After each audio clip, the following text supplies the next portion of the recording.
Ya,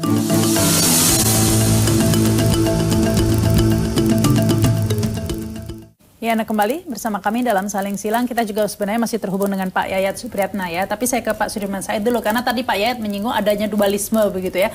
Dalam sini publik juga melihat seperti ada dualisme. Satu sisi mendukung reklamasi, satu sisi menentang, ingin menyetop. Tapi kalau mendukung reklamasi, orang menganggap ada kepentingan di sana. Mungkin mau kepentingan pengembang. Tapi, nah yang menyetop reklamasi ini dianggap ada kepentingan juga, jangan-jangan ini sebagai bahan untuk kampanye begitu atau pencitraan begitu.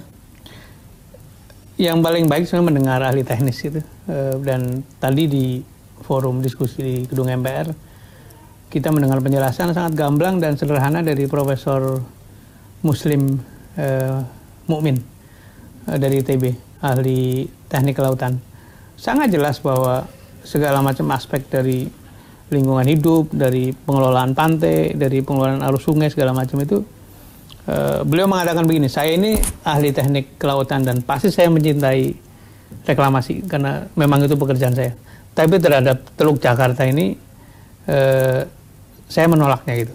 Jadi pendapat ahli pun demikian, dan saya kan melihatnya dari pendapat ahli beragam ya, ada Pak Firdaus Ali yang kemudian mendukung begitu kan? Ya, tapi sebetulnya kan seperti tadi Pak Asep katakan, sebetulnya Pak Yayat katakan, sebetulnya kalau didengar baik-baik itu pakai nurani, benang merahnya ada kok.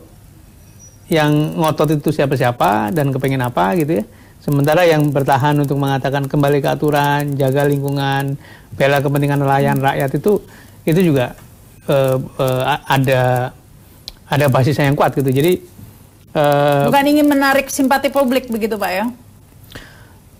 Saya memandangnya ketika Pak Anies dan Pak Sandi mengatakan stop reklamasi, itu bukan gimmick politik loh, itu satu sikap yang didasari pada kajian. Dan karena itu kalau beliau mau enak saja kan sebetulnya kan ya sudahlah, nggak usah dihadepin gitu. Wong forces di luar di ininya kuat sekali kan. Tapi karena ini adalah sikap, maka akan dihadapi. Tapi ini sikap yang sangat populer sekali ini Pak ya. Tentunya ini sebagai sangat kredit lah bagi Anies kalau bisa kemudian melawan yang dianggap kepentingan raksasa begitu ya. Iya, itu kan konsekuensi saja dari pilihan sikap, dan itulah bedanya pemimpin betulan dengan politisi biasa kan. Kalau pemimpin betulan ya yang terbaik bagi rakyat dibelain habis-habisan apapun konsekuensinya, dan belum tentu loh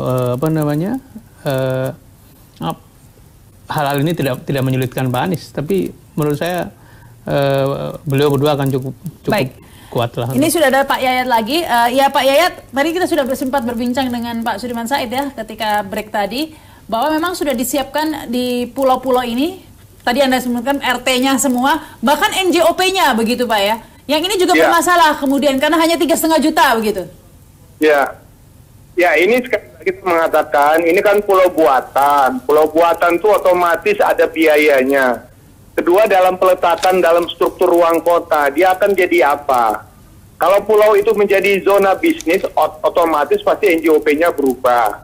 Kalau dia untuk permukiman biasa, tentu akan berubah. Tapi nggak mungkin lah untuk permukiman biasa atau untuk konteks yang lebih tidak berbau bisnis. Karena sekali lagi, membuat pulau ini dengan biaya yang cukup besar dan sudah dipertimbangkan implikasi keuntungan secara bisnis.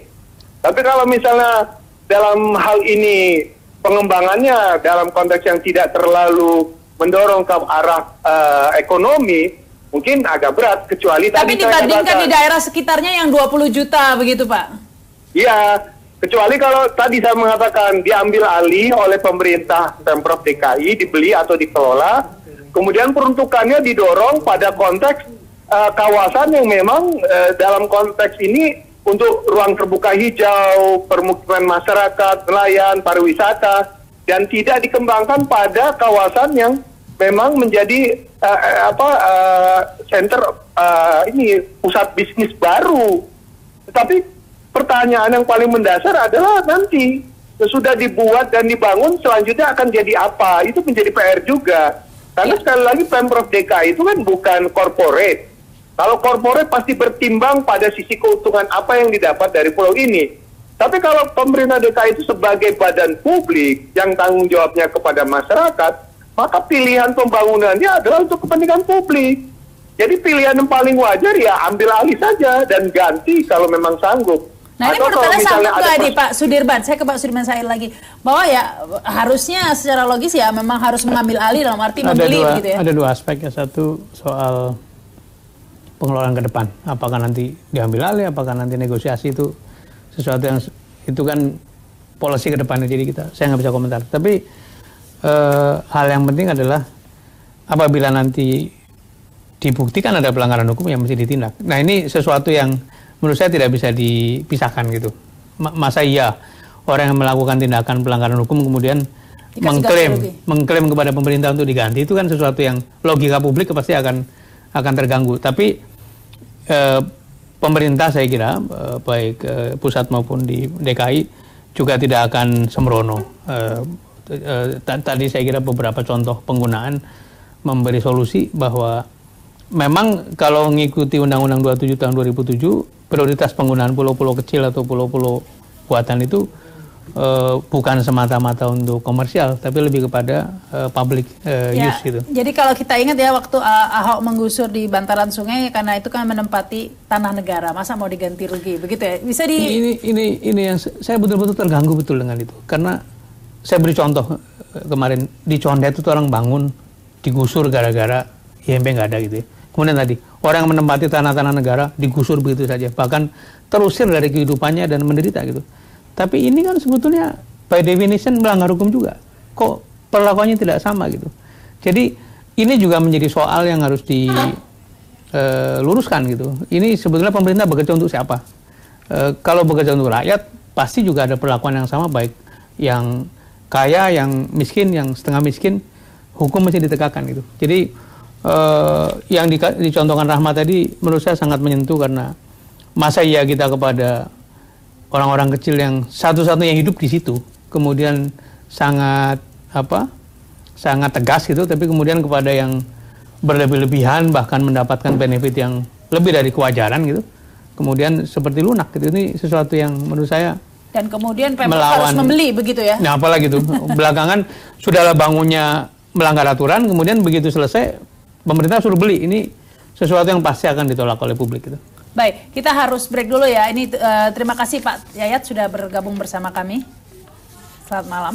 Dan pemirsa, Saling Silang akan kembali setelah pesan-pesan berikut ini.